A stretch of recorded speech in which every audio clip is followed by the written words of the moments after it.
In this video, I'm going to look at how you can transform your content from boring to ballsy and achieve the recognition and success you deserve. Let's do it.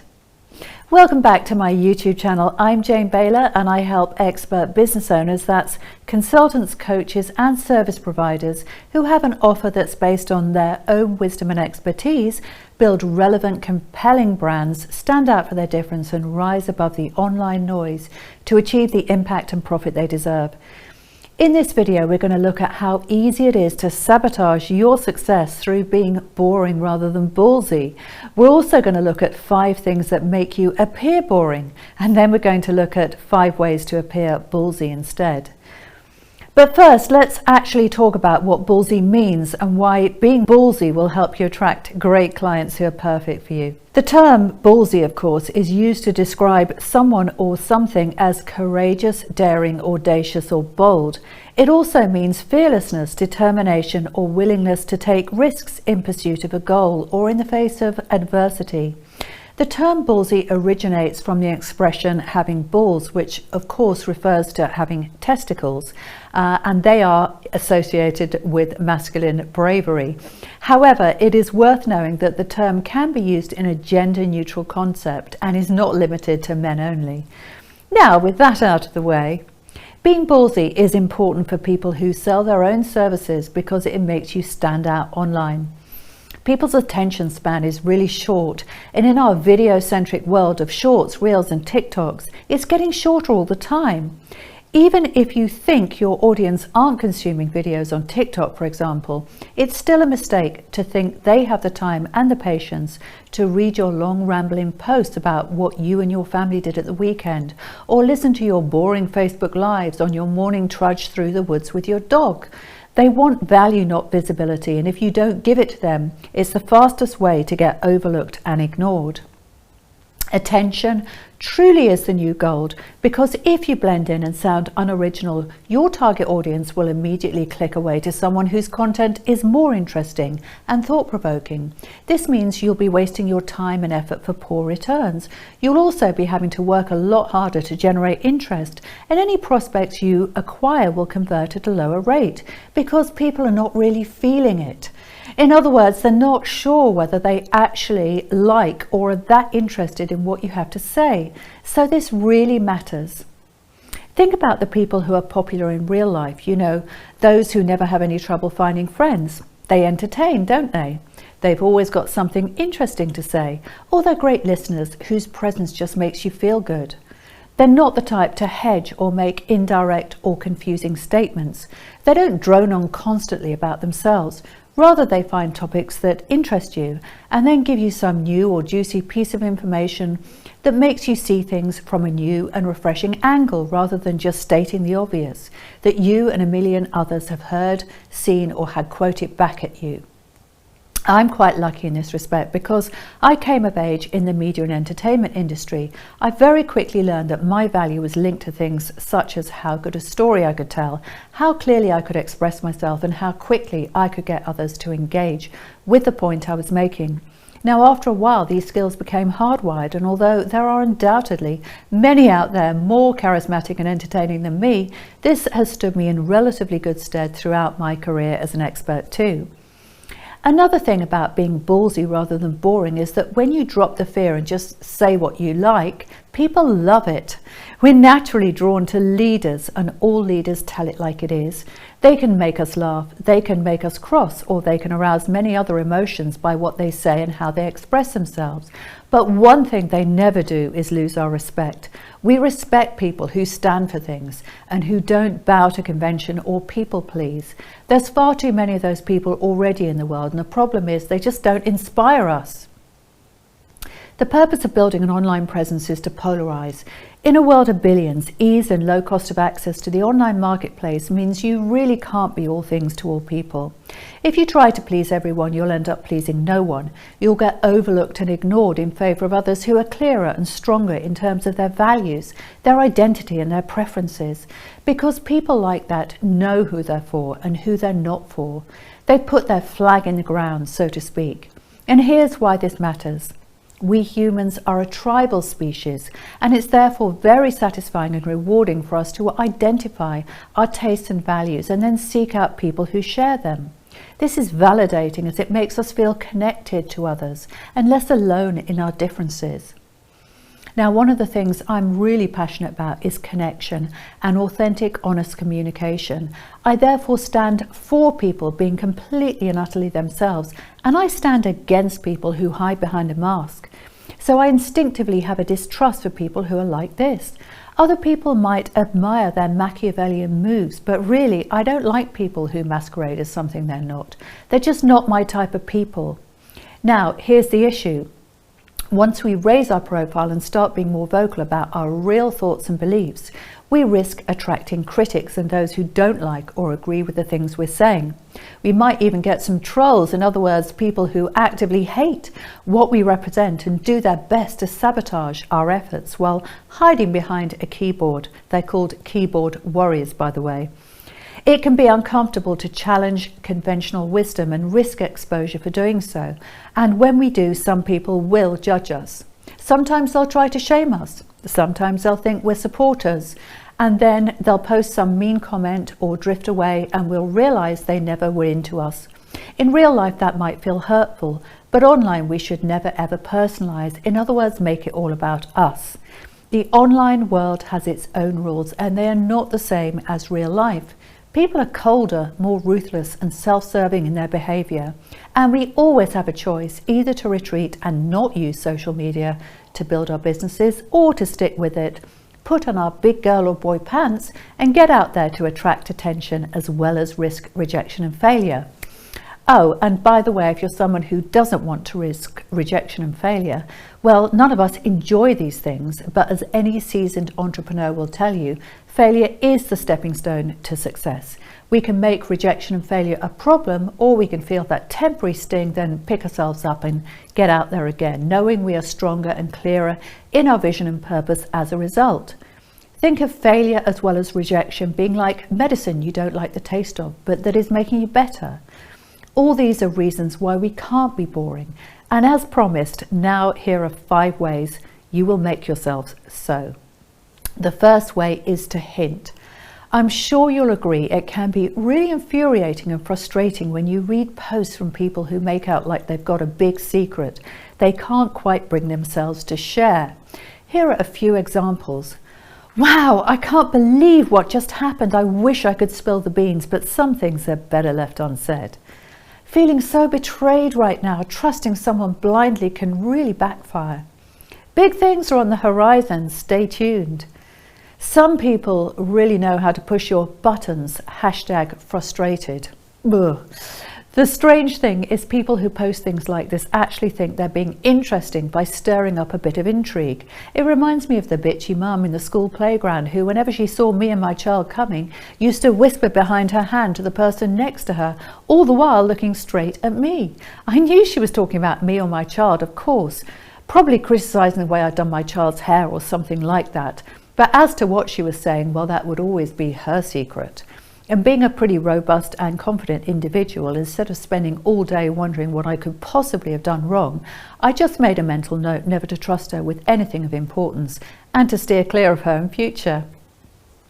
In the world of media and entertainment, cliffhangers are strategically introduced to keep us hooked. Scriptwriters and successful authors know they have to deliver the goods, so they use intrigue to prolong our excitement before the big reveal. That juicy ending that we were all waiting for, the final satisfying payoff of getting to the truth that makes the time and attention we've invested truly worthwhile. In contrast, when you hint, you deprive your audience of that payoff and pleasure and just leave them with frustration instead. After a while, any followers you've acquired will end up feeling annoyed, like they're always on the outside, given the watered-down version of whatever is really going on for you. And really, that is just uninspiring, dull, and a clumsy misinterpretation of the dynamics that drive attention. So never ever hint. Introduce intrigue, yes, but always follow up by giving your audience the full and juicy truth, because that's what will get them to know, like, and trust you. The second way to make yourself boring is to make bland statements that everyone agrees with, stating the obvious, such as, "It's always the right choice to be kind." Family is important. Love makes the world a better place. Taking care of our planet is crucial.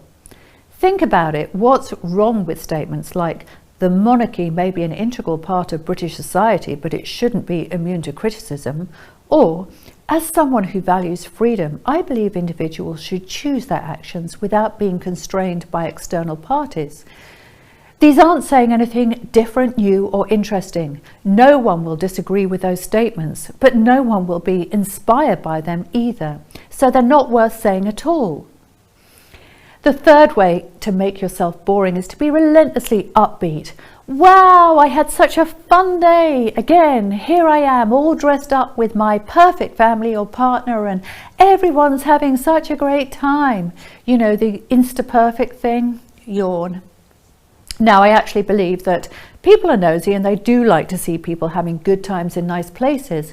But when all they get is a steady diet of that, it becomes like too much sun. After a while, you just long for some light rain, a dusting of snow, a thunderstorm, or a cloudy sky. So vary your happy posts with some strong opinions or struggles, as these will make you more relatable and real. The fourth way to make yourself boring is to brag, or humble brag, which is even worse.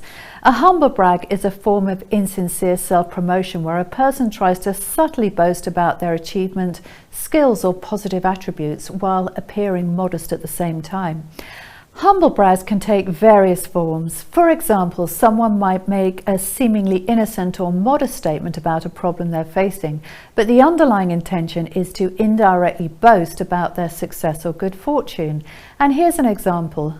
Oh, my arms are so sore from carrying around all those shopping bags. I can't believe I found so many great deals at the Chanel store. In this example, the person is trying to convey not that they only shop at the Chanel store, but they're also savvy enough to get great deals, an achievement they want others to recognize. However, they mask their true intention by focusing on the discomfort caused by carrying the shopping bags. Now, humble brags can work if they're daring enough to make people cringe or laugh. The Tai Lopez Here in My Garage video is probably the best known example of a humble brag. In the video, Tai Lopez, who is an entrepreneur and speaker, is seen standing in front of his Lamborghini in his garage, surrounded by shelves full of motivational books. He starts the video by saying, "Hey, what's up? Tai Lopez here in my garage."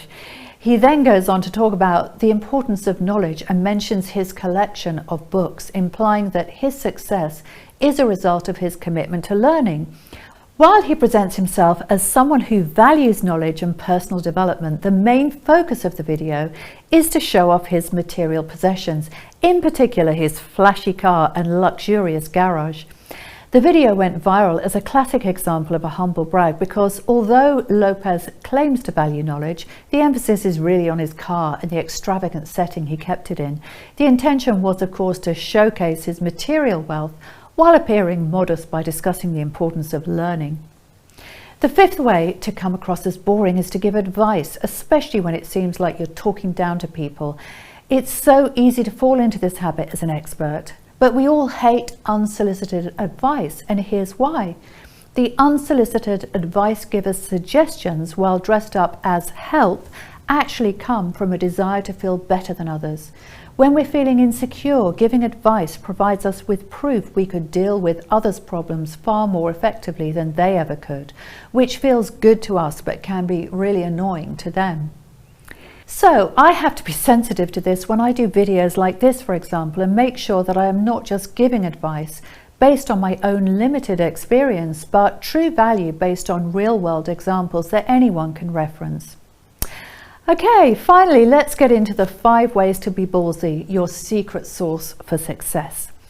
The first way, as we've stated already, is to polarize by standing for and against certain things that may be commonly accepted norms or ways of doing things in your industry. By doing so, you'll ruffle a few feathers for sure, but that will make you interesting because you're saying something new and different, swimming against the tide, as it were. The second way to become ballsy is by not giving an F. When you are so fully you that people can either take it or leave it, some people will hate you and others will love you. And this is great because you will quickly repel people who are not your people, but the ones who are will be staunch and loyal supporters who may even turn into your clients for life. The third way to be ballsy is to be self-deprecating. Personally, I find this the most irresistible quality ever because it shows incredible confidence. While most people are so insecure that they try to hide their flaws, those that can publicly celebrate and laugh at themselves are immediately inspirational, and we warm to them straight away. The fourth way to be ballsy is to admit to your struggles. Now, this shouldn't be a bullshit backstory, as the hilarious entrepreneur Mike Winnet would call it. By the way, check out his channel for someone who's ballsy. Neither should it be an embarrassing sob story about how you couldn't get out of bed for 3 days straight because your client fired you and had an argument with your spouse. No, we don't want to hear that stuff. What we do want to hear is what truly got you to where you are today, the warts and all reveals of the tough times, the mistakes, the lessons learned along the way. Wherever you are in your journey, sharing your truth in an unapologetic way will build trust and connection. It's the same type of conversation you would be having with someone close to you, just a no-holds-barred, intimate chat with someone you're really comfortable with and who would never judge or shame you. Of course, online people will judge and shame you, but that's okay. You can't appeal to everyone, remember. And those who sneer, judge and unfollow you are actually doing you a favour because they are the wrong fit for you. The fifth way to be ballsy is to ask for things. Ask for the sale, ask for favours, ask for feedback. Apart from the fact this creates a dialogue with your audience, the fact that you're ballsy enough to stop the people pleasing and ask for a commitment actually makes you stand out for your difference and rise above the noise. Okay, so with that in mind, it's time for me to make an ask from you. If you've enjoyed this video, I want you to share it with someone who you think it could help. And as always, please like, rate and subscribe to my channel. I truly appreciate your attention and support. And don't forget to let me know what topics you'd like to hear about from me going forward. Why not leave a comment in the chat too and tell me about your favourite ballsy person, maybe a celebrity or influencer on TV, and what it is that attracted or inspired you to them.